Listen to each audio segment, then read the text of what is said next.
India public खबर में और मैं हूं आपके साथ अर्जिता। माहे रमजान के जाते जाते माहे चुनाव के और करीब आते ही बिहार की सियासी खिचड़ी में दौरों का दम और बयानबाजियों का तड़का लगातार जारी है। चुनावी बेला में बिहार की धरती पर इस वक्त तमाम सियासी धुरंधरों का आना जाना बदस्तूर चल ही रहा है। सत्ताधारी एनडीए से लेकर विपक्षी इंडिया गठबंधन तक के सभी राजनीतिक सूरमाओं को यूं तो मजमा उनका आए दिन सूबे के गलियारों में चहल पहल बढ़ाए ही हुए है, तो वहीं दोनों ही खेमों के अंदर आपस में भी जबरदस्त खींचतान की खबरें गाहे बगाहे सुनने को मिल ही जाती है। लेकिन इन सबके बीच में बिहार सीएम नीतीश कुमार ने एक बार फिर कुछ ऐसा कर दिया जिससे लग रहा है कि नीतीश कुमार को क्या फिर से अपनी सीएम की कुर्सी पर संकट की तलवार लटकती दिखाई दे रही है। पिछले साल लोकसभा चुनाव से एन मोमेंट पहले ही मेहनत से बनाए गए इंडिया गठबंधन को अलविदा करके एनडीए में घर वापसी करते हुए जिस तरह नीतीश कुमार ने हर किसी को चौंका दिया था, उससे हर कोई हैरान रह गया था। हालांकि ये पहली बार नहीं था जब नीतीश कुमार ने कुछ ऐसा किया हो। इससे पहले भी नीतीश कुमार कई बार पाला बदल चुके थे। हालांकि बावजूद इसके उनके गठबंधन के साथी भले ही बदलते रहे हों, लेकिन बीते 2 दशकों से बिहार के मुखिया की कुर्सी नीतीश कुमार ने अपने ही हिस्से में संभाल कर रखी है। मगर इस बार हालात पहले से कुछ ज्यादा ही अलग है। यूं तो एनडीए की तरफ से वर्बली कहा जा चुका है कि नीतीश कुमार के ही चेहरे पर चुनाव लड़ा जाएगा, मगर इस पर अभी तक ऑफिशियली मुहर नहीं लगी है। और दूसरी तरफ नीतीश कुमार की मौजूदा हालत देखकर भी तमाम तरह के कयासों के बाजार गर्म है, क्योंकि नीतीश कुमार ने हाल ही में खुद केंद्रीय गृह मंत्री अमित शाह के सामने कुछ ऐसा कह दिया है जिसके बाद से बिहार में फिर से सियासी भूचाल आता दिखता है। तो चलिए देखते हैं कि आखिर क्या है पूरा मामला। बिहार में इस साल के अंत तक यानी कि लगभग अक्टूबर-नवंबर में विधानसभा चुनाव होने हैं। इसे देखते हुए अलग अलग राजनीतिक दलों ने अपनी तैयारियां भी तेज कर दी है। बिहार में इस बार का चुनाव भी मुख्य तौर पर 2 धड़ों के बीच है। एक तरफ सत्तारूढ़ एनडीए है तो दूसरी तरफ महागठबंधन इंडिया अलायंस। इन दोनों के बीच महामुकाबला देखने को मिलने वाला है। पर अब जैसे जैसे चुनाव नजदीक आते जा रहे हैं, बिहार का सियासी पारा और भी बढ़ता जा रहा है। इसी बीच केंद्रीय गृह मंत्री अमित शाह बिहार पहुंचे। बिहार पहुंचकर गृह मंत्री अमित शाह ने कई विकास परियोजनाओं का उद्घाटन किया। ध्यान देने वाली बात यह रही कि यहां सीएम नीतीश कुमार भी मौजूद थे। वहीं इस दौरान अमित शाह ने अपने संबोधन में न सिर्फ लालू यादव और आरजेडी को जमकर घेरा, बल्कि उनकी पहले की सरकार को जंगल राज करार देते हुए जमकर निशाना साधा। अमित शाह ने कहा कि लालू प्रसाद जी ने सिर्फ एक काम किया, अपने परिवार को सेट किया। आज लालू के दोनों लाल बिहार के मुख्यमंत्री बनने की तैयारी कर रहे हैं। एक बेटी राज्यसभा सांसद है, दूसरी को लोकसभा चुनाव लड़ाया गया। राबड़ी देवी पहले ही मुख्यमंत्री रह चुकी है। पूरे परिवार में कोई नहीं बचा है। पूरे परिवार को लालू जी ने सेट कर लिया है। लालू जी, आपने अपने परिवार को तो सेट कर लिया, लेकिन बिहार के युवाओं को सेट करने के लिए कुछ नहीं किया। यह हमारे नेता नरेंद्र मोदी कर रहे हैं। अमित शाह ने आगे कहा कि जब अटल जी ने आईटी की शुरुआत की तो लालू जी कहते थे कि ये सब क्या है, क्या कंप्यूटर दूध दे सकता है। उन्होंने कहा कि लालू राबड़ी की सरकार को बिहार के इतिहास में हमेशा के लिए जंगल राज के रूप में याद किया जाएगा। लालू जी कहते हैं कि हमने बिहार के लिए क्या किया, लेकिन मैं लालू जी से पूछना चाहता हूं कि जब आप यूपीए में मंत्री थे तो बिहार को केंद्र से कितना रुपया दिए, जरा बताइए। बिहार को आपकी सरकार में 10 साल में सिर्फ 2,80,000 करोड़ रुपए दिए। मोदी जी की सरकार को 10 साल हुए तो 9,23,000 करोड़ रुपए बिहार को देने का काम किया गया। आगे कहा कि जब भी बिहार में यूपीए सरकार या लालू राबड़ी सरकार ने शासन किया है तो राज्य का पतन हुआ है, लेकिन जब भी एनडीए सत्ता में आई है तो बिहार में विकास हुआ है। यह हमारा 20 साल का ट्रैक रिकॉर्ड है। जंगल राज खत्म हो गया है। इस कार्यक्रम के माध्यम से मैं बिहार की जनता से एक बार फिर पीएम मोदी के नेतृत्व में एनडीए सरकार चुनने की अपील करता हूं।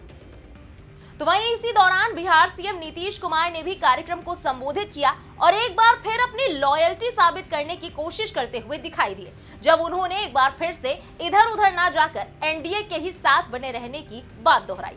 नीतीश कुमार ने कहा कि हमारी सरकार 24 नवंबर 2005 को बनी थी, लेकिन उससे पहले क्या स्थिति थी। आप जानते हैं कि शाम को कोई घर से बाहर नहीं निकलता था। हिंदू मुसलमान के बीच बार बार झगड़े होते थे और राज्य का विकास नहीं हो रहा था। हम लोग जब आए, हम लोग तब तो एक ही साथ थे। नीतीश ने कहा कि हमसे गलती हुई हमारी पार्टी में कि 2 बार हम उधर चले गए। हम लोगों ने अब ये तय कर लिया है कि ये गलत है और ये कभी नहीं होगा। और हमको मुख्यमंत्री किसने बनाया? श्रद्धेय अटल बिहारी वाजपेयी जी ने मुझे सीएम बनाया, तो हम कैसे भूल सकते हैं? तो हम ही लोगों की पार्टी के कुछ लोगों ने इधर उधर कर दिया था। यानी देखा जाए तो सीएम नीतीश कुमार का अटल बिहारी वाजपेयी को याद करना सिर्फ एक इमोशनल अपील ही नहीं, बल्कि इसके पीछे राजनीतिक पहलू भी माना जा रहा है। इस बात से वो बीजेपी के कोर वोटर्स को ये भरोसा दिलाते दिखते हैं कि वो गठबंधन का धर्म निभाएंगे और 2025 के बिहार विधानसभा चुनाव में एनडीए की जीत सुनिश्चित करने के लिए महत्वपूर्ण भूमिका अदा करेंगे। तो वहीं दूसरी तरफ अमित शाह की बिहार यात्रा और सीएम नीतीश कुमार को लेकर आरजेडी की तरफ से ताबड़तोड़ पलटवार देखने को मिला। इसी कड़ी में आरजेडी के ऑफिशियल एक्स हैंडल पर एक पोस्ट में लिखा गया, अमित शाह ने 19 मिनट के भाषण में 18 बार परम आदरणीय परम पूजनीय श्री लालू यादव जी का नाम लिया। वो लालू प्रसाद जो 20 साल से सत्ता से बाहर है। अंदाजा लगाइए लालू जी का नाम कितना बड़ा है, जो तड़ी पार को सोने नहीं देता।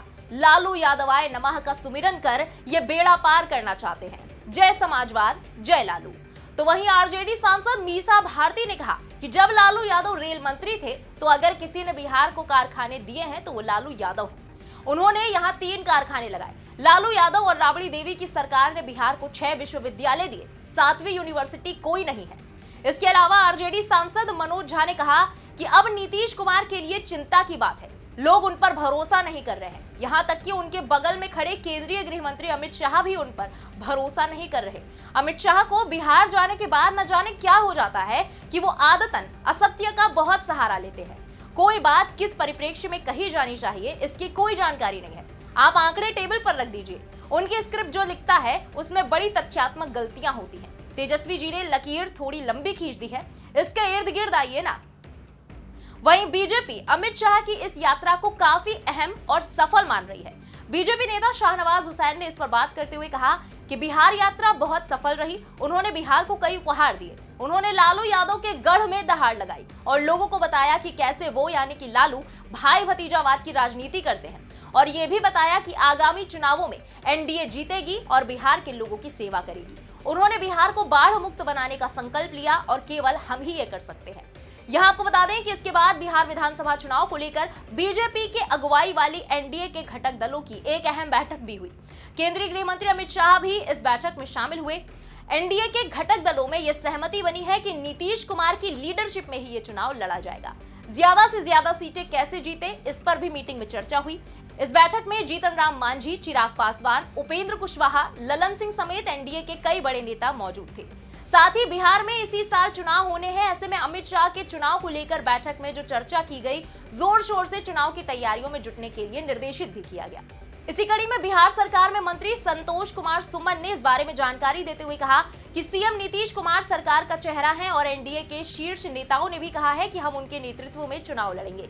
स्वाभाविक है कि अगर हम उनके नेतृत्व में चुनाव लड़ेंगे और हमें बहुमत मिलेगा तो वो सीएम बनेंगे। केंद्रीय गृह मंत्री बिहार आए और बिहार एनडीए के सभी शीर्ष नेताओं ने मुख्यमंत्री नीतीश कुमार के नेतृत्व में बैठक की। बिहार के विकास, संगठन को मजबूत करने और एनडीए की एकजुटता पर चर्चा हुई। गृह मंत्री का एक ही मंत्र था कि हम सब मिलकर एनडीए के रूप में लड़ें, सभी कार्यकर्ता एनडीए के कार्यकर्ता के रूप में काम करें। अधिक से अधिक सीटें कैसे जीते, इस पर चर्चा हुई।